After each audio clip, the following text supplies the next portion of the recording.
اعوذ باللہ من الشیطان الرجیم بسم اللہ الرحمن الرحیم وَقُلْنَا يَا آدَمُ اسْكُنْ أَنْتَ وَزَوْجُكَ الْجَنَّةَ، اور ہم نے کہا کہ اے آدم رہو تم اور تمہاری بیوی جنت میں۔ اب یہ جنت کون سی ہے؟ اکثر حضرات کے نام کر کے نزدیک یہ جنت کہیں آسمان ہی میں تھی، آسمان ہی میں حضرت آدم کی تخلیق ہوئی۔ البتہ یہ سب مانتے ہیں کہ ایک وہ جنت الفردوس جو ہے جس میں جانے کے بعد پھر واپس نکلنے کا کوئی امکان نہیں، یہ وہ جنت نہیں ہے جس میں کہ آخرت میں لوگوں کو جا کر داخل ہونا ہے، اس میں داخل ہونے والے کے نکلنے کا کوئی امکان نہیں۔ ایک رائے یہ بھی ہے، میرا رجحان اس رائے کی طرف ہے، تخلیق آدم اسی زمین پر ہوئی ہے۔ وہ جن مراحل سے گزری ہے تخلیق، وہ ایک علیحدہ مسئلہ ہے۔ بایولوجی اور وحی دونوں اس پر متفق ہیں کہ مٹی سے، کرسٹ آف دی ارتھ سے انسان بنا ہے، اس پر اتفاق ہے، قرآن کا بھی اور بایولوجی کا بھی، جدید علم الحیوانات کا بھی، علم الحیات کا۔ سٹیجز کیا ہیں اس میں اختلاف ہو سکتا ہے، اس کو چھوڑ دیجئے، وہ اس وقت کا بحث نہیں۔ یہی کسی اونچے مقام پر کوئی سرسبز و شاداب علاقہ تھا جہاں حضرت آدم کو رکھا گیا، جہاں ہر طرح کے میوے تھے، ہر شے، لا تظمأ فیہا ولا تضحیٰ، نہ اس میں بھوک لگے گی، نہ دھوپ تمہیں ستائے گی، ہر طرح کی چیز تمہیں فراہم ہے۔ وہاں رکھے گئے ہیں صرف ایک ڈیمانسٹریشن کے لیے کہ انہیں نظر آ جائے کہ شیطان میرا دشمن ہے، وہ مجھے ورغلائے گا، طرح طرح سے میرے اندر وسوسہ اندازی کرے گا، میرے اور میری اولاد کے، صرف ایک ڈیمانسٹریشن۔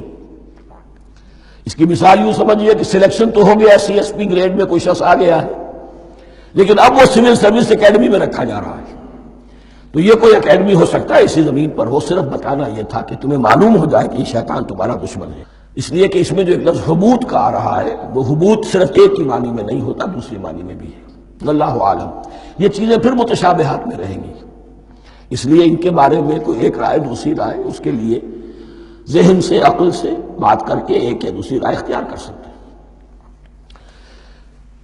وَقُلْنَا يَا آدَمُ اسْكُنْ أَنْتَ وَزَوْجُكَ الْجَنَّةَ، اور ہم نے کہا کہ رہو اے آدم تم بھی اور تمہاری بیوی بھی باغ میں، اس باغ میں، الجنہ اس باغ میں، گویا کہ اشارہ کیا جا رہا ہے۔ وَكُلَا مِنْهَا رَغَدًا حَيْثُ شِئْتُمْ، اور کھاؤ اس میں سے با فراغت جہاں سے چاہو، ہر طرح کا پھل ہے کھاؤ۔ وَلَا تَقْرَبَا هَٰذِهِ الشَّجَرَةَ، یہاں پہ اس درخت کا نام نہیں دیا گیا، اشارہ اس درخت کے قریب مت جانا۔ فَتَكُونَا مِنَ الظَّالِمِينَ، تو تم ظالموں میں سے ہو جاؤ گے، تم حد سے گزرنے والوں میں سے ہو جاؤ گے۔ اب اس کی بھی حکمت سمجھیے کہ چونکہ ڈیمانسٹریشن کرانی ہے کہ تمہیں کسی چیز سے، ہزار چیزیں مباح ہیں دنیا میں، چند چیزیں پینے کی حرام ہیں، اب تم اگر ان ہزار مباح چیزوں کو چھوڑ کر حرام چیز کو پیتے ہو تو یہ تمہارا اختیار ہوا، جبکہ اللہ تعالیٰ نے مباحات کا دائرہ بہت وسیع رکھا ہے۔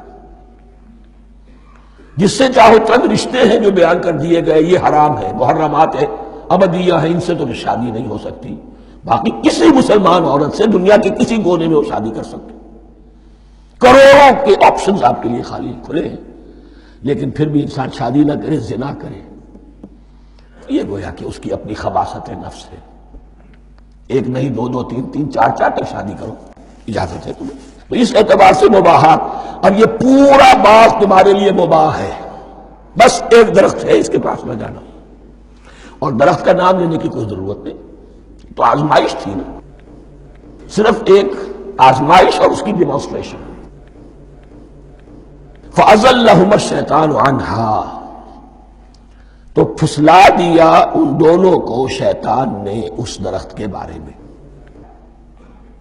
اب وہ کس کس طریقے سے پھسلایا، یہ بھی جیسا کہ میں نے عرض کیا 6 مرتبہ چونکہ یہ قصہ آ چکا ہے، اس کی آپ کو سورہ طٰہٰ میں تفصیل ملے گی، کس کس طریقے سے پھسلایا اور اس بات کے لیے تیار کیا۔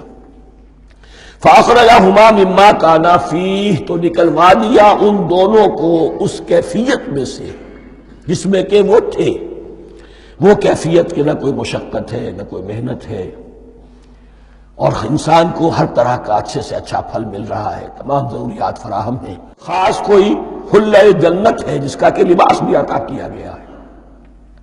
لیکن ان کیفیات سے اب نکال کر اب جسے آپ کہیں گے بٹر فیکٹس آف لائف، اچھا اب جاؤ، یہ ڈیمانسٹریشن کرنی تھی، ہو گئی۔ شیطان تمہارا دشمن ہے، تمہارا اور تمہاری نسل کا، شیطان لعین، اور وہ تمہیں پھسلائے گا جیسے آج پھسلایا ہے۔ تم آگاہ رہنا اس کی شرارتوں سے۔ ان الشیطان لکم عدو فاتخذوہ عدوا، یہ شیطان تمہارا دشمن ہے، اسے اپنا دشمن ہی سمجھو۔ لیکن یہ ہے کہ اگر کچھ لوگ اسے دوست بنا لیں، اس کے ایجنٹ بن جائیں، اس کے کارندے بن جائیں، یہ ان کا چوائس ہے جس کی سزا انہیں ملے گی۔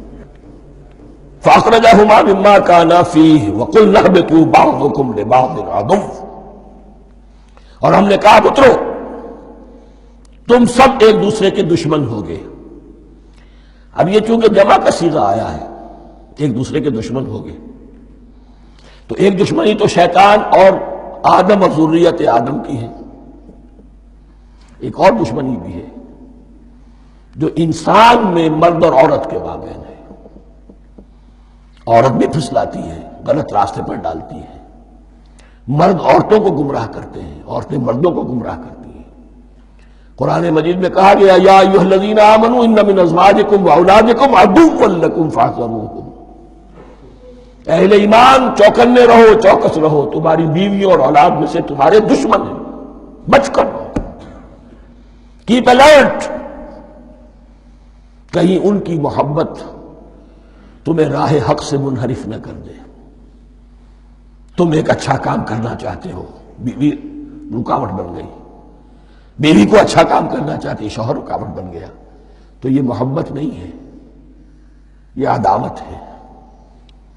اس حوالے سے بعضکم لبعض عدو ولکم فی الارض مستقر ومتاع الی حین، اور تمہارے لیے اب زمین میں مستقر ہے، جائے قیام ہے، اور متاع ہے، ضرورت کی چیزیں ہیں، ہم نے فراہم کر دی ہیں، الی حین، لیکن ایک وقت معین تک کے لیے، یہ ابدی نہیں ہے، ایک وقت آئے گا یہ بساط ہم لپیٹ دیں گے۔